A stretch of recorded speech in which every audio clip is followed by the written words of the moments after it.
Is there an update on the potential rail strike? Is the president talking to any of the parties?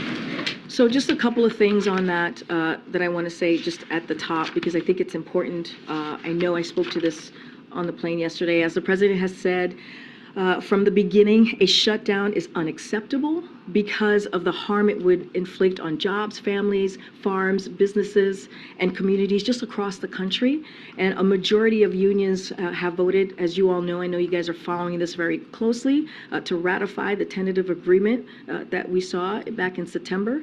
And the best option still is for the parties to resolve their differences themselves, and that's what the president's going to continue to call on. To your specific question, though, Steve, the president is indeed involved directly, but I don't want to get into details at this time, but he has been involved. He remains focused, again, on protecting America's families. We have to avoid a rail shutdown. It will harm, again, families, businesses, and farms. And so we're going to continue to speak to this. The administration is in touch.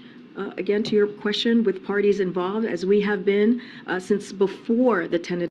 Okay.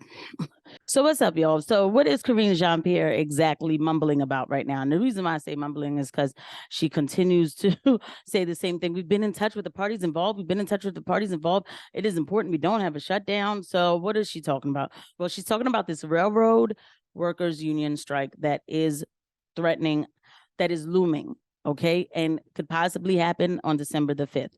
So why don't we go ahead and get into it? But before we do, if you have not subscribed yet to this channel, please, I hope today this is the video that makes you decide that I'm worthy of your subscription. On this channel, we talk about the inconvenient truth worldwide and domestically and how it affects you. All right. So if you have subscribed, please hit the like button, regardless if you subscribed or not. Please, it helps with the algorithm, and I thank you in advance.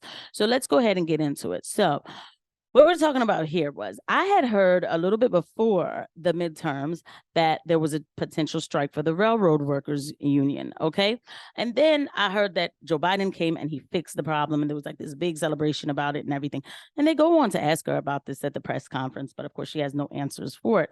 Now, when I heard that, I said, oh, okay, I'm shocked. Joe Biden fixed the problem. I'm like, okay, well, fine. Then they fixed the problem, and that's cool. So I just kind of forgot about it. But then it's still coming up. They, in fact, did not take whatever agreement the White House is trying to give them. And so when she's sitting up here babbling about, oh, the president knows that this can't happen. Well, what did you not do first that made it that we're at this point now?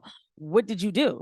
Oh, you stretched the time so it didn't hit the midterms so people wouldn't vote Republican, because that's all this becomes about. And then we have Pete Buttigieg, who's supposed to be like transportation, head of Department of Transport. Like, what is he doing? So this is a statement from the Railroad Workers Union. I'm going to read a little bit of it, okay? Unions representing over half of the rail labor have rejected their proposed contracts. And in practically all votes, the margin of separation has been slim. Clearly, there's no consensus on the question of tentative agreement in this round of bargaining. So what's been really going on is that they've been bargaining. While everybody was celebrating, they were still bargaining, okay? And these amount of people in these unions are enough to make a difference to say that, hey, listen, we're still going on strike. So it's like, what are they striking about? Thousands of railroad workers have not had a raise in 3 years, and they face record inflation, but have continued to hold out for what they believe they deserve, okay? Despite being straight jacked by the Railroad Labor Act, starved into submission and facing intense political and economic pressure to accept the contract and move on, more than half of the railroad workers have had the strength to reject the contract. And Railroad Workers United applauds all fellow workers who have displayed the fortitude to stand firm and fight for what they believe they deserve. And I applaud them too, right? Because it's not easy to do. And you hear they're having economic and political pressure, sadly. Thanks to deep cuts in workforce exacerbated by widespread adoption of precision scheduled railroading in recent years, inadequate staffing levels are at the root of this rank and file rebellion. They're also, they asking for raises and I believe benefits too. Now, precision scheduled railroading and the Railway Labor Act is something that I need to go look into and find out exactly what's wrong with it. We also have a diesel shortage going on. I made a video about that guys should check it out. And then this at the same time too. If these people decide to strike, which is their business, in December the 5th, not only does this dampen your holidays, it dampens your livelihood, period. They transport everything, including the diesel that we actually don't have. Meanwhile, while we don't have it, Joe Biden continues to export oil and gas over to other countries. Okay. Check out my video and you'll see it. Everything is not America first anymore. We're done with that, right? And that's where we're at with it. And my concern for these people, well, I'm going to say pray for them, and I hope that they get what they're asking for. They deserve it. My concern is that, though, we have a lot of the borders are wide open. We've let a lot of people in. You have a Chuck Schumer who said that we need to give a fast track to citizenship to these 11 million, potentially more people who are here so they could start working. He literally said that. Okay. And my concern is they could just be like, well, fire them and we'll replace them. Because that's all, I'll tell you this, in the medical field, that's in the Inflation Reduction Act. Okay, the doctrine, okay, that they want to have fast track to doctors and giving people from other countries fast track to becoming doctors, nurses, and everything else. So why wouldn't they do this with the railroad workers? Now, I hope this doesn't happen. I am not making just outlandish predictions. I'm going by the evidence that has been brought to me. I keep telling everybody you are part of global equity. Go back and look at my video on global equity. Maybe I should update it because it's been more and more of that going on.